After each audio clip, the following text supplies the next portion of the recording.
ஆலவாய் நகரம் என்று அழைக்கப்படும் இந்த மண்ணில் பிட்டுக்கும் மண் சுமந்து பெரும்படி பட்ட இந்த மண்ணில் நான்மாட கூடல் என்று அழைக்கப்படுகிற இந்த மண்ணில் தூங்கா நகரம் என்று அழைக்கப்படுகிற இந்த மண்ணில் தூங்கிக் கொண்டிருக்கின்ற திமுக ஆட்சியை, மக்கள் விரோத ஆட்சியை தூக்கி எறிகின்ற நாளாக இன்று முகூர்த்த நாள் குறிக்கப்பட்டிருக்கிறது. எனக்கு சிறு வயதில் இருந்த ஒரு ஞாபகம். எங்கள் ஊர் பக்கத்தில் இருக்க பனகுடி பக்கத்தில் இருக்கிற ISRO ராக்கெட் டெஸ்ட் தளம், அதை கொண்டு வந்தவரே விஞ்ஞானி நம்பி நாராயணன் அவர்கள். அவர் இங்க அதே ஊரை சேர்ந்தவர், எனக்கு உறவினர் போன்றவர்.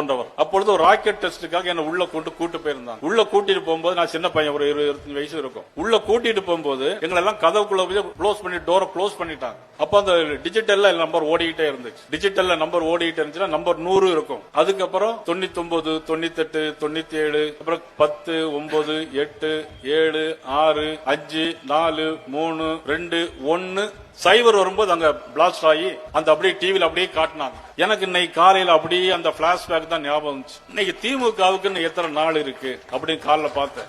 இன்னும் 177 நாள் இருக்கு. இன்னும் 177 நாள் இன்னைக்கு திமுகவுக்கு. நாளைக்கு விடிஞ்சா 176. நாளைக்கு நான் சிவகங்கை போகும்போது 176. அதனுடைய மறுநாள் செங்கல்பட்டுக்கு போனால் 175 நாள்.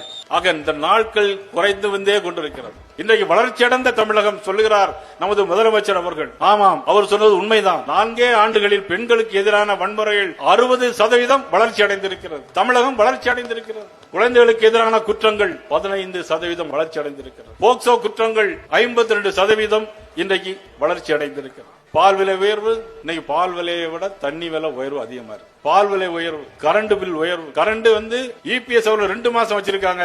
நாங்க ஒரே மாசம் கணக்கு எடுப்போம்னு சொன்னாங்க. 4.25 வருஷத்துல எடுத்திருக்காங்களா? சொத்து வரி உயர்வு 300% அதிகம். ஆனா EPS அவருடைய ஆட்சியில எல்லா மக்களும் நல்ல முறையில் இருந்தாங்க. இன்னைக்கு தமிழ்நாட்டில் போட்டிருக்க அனைத்து சாலைகள், இன்னைக்கு புது சாலைகள் போடுறாங்க. 4 வழி சாலைகள், பாலங்கள் யாருடைய ஆட்சியில் வருகிறது? மத்திய அமைச்சருடைய நிதியில் இருந்து வருகிறது. தமிழகத்தில் எல்லா ரேஷன் கடைகளிலும் பொருட்கள் இலவசமாக கொடுக்கப்படுகிறது. யாருடைய ஆட்சி?